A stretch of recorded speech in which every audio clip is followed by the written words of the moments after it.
My name is George Kostoulakos. I come from a family of 11 children. I had 5 brothers and 5 sisters, and I'm right in the middle. When the time came to go to war, 2 of my brothers were drafted immediately, and I was due to be drafted 4 or 5 months later, and I tried to avoid it a little because I was helping at home.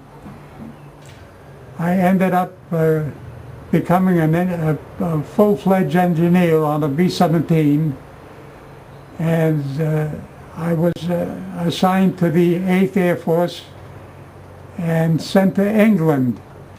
My crew trained a little more in England so we could work together, and then we would start bombing Germany and any other country that was enemy.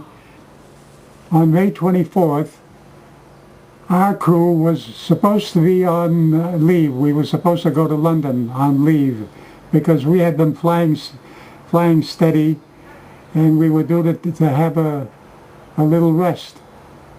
But on the night before, we were told that we'd be flying in the morning, although they didn't tell us where.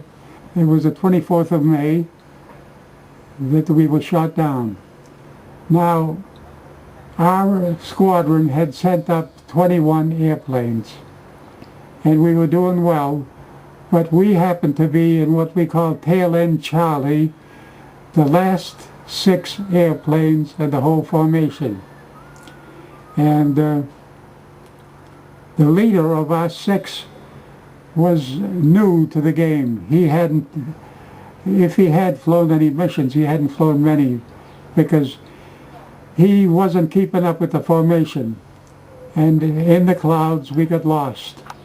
And when we got out of the clouds again, we were just 6 airplanes flying without escort and without the formation to help us.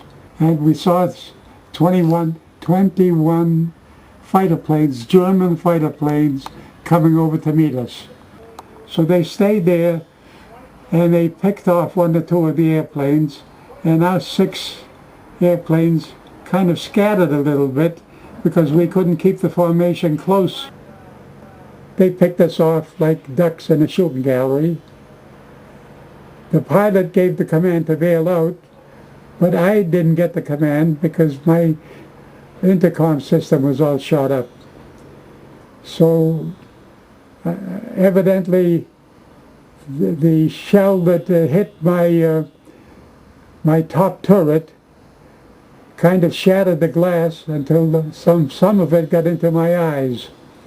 And I reached down to get the handkerchief that was in my knee pocket to wipe the blood away so I could keep my machine guns going, when I saw that the co-pilot was bailing out. And I said, "What are you doing?" And he said to me, "Get out, get out." So I didn't waste any time. I got down to the escape hatch, and at first I was kind of leery about jumping from 25,000 feet. But I knew that if I stayed there, I was dead anyway, so I did jump.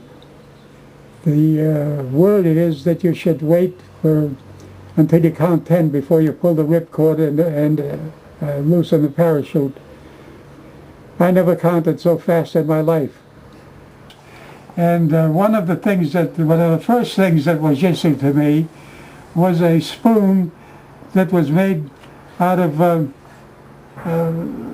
aluminum, and we were told that this aluminum was actually parts of an airplane that they had shot down, one of our friendly planes that they shot down, and they made spoons and whatnot out of parts of the aluminum that was on that plane.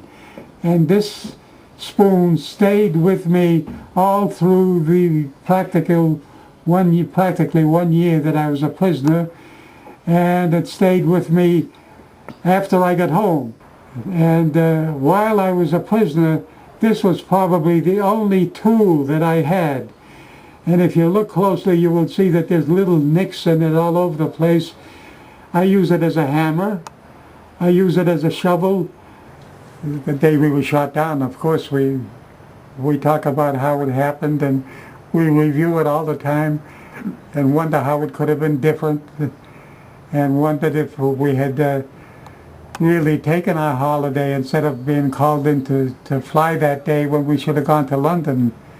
We weren't supposed to fly that day. Maybe we could have gone right through the whole war and come home after 25 missions. Kids should try to avoid going to war if there is any, but like I say, it's so different. I don't know of any way you can train for war, any way you can prepare for it.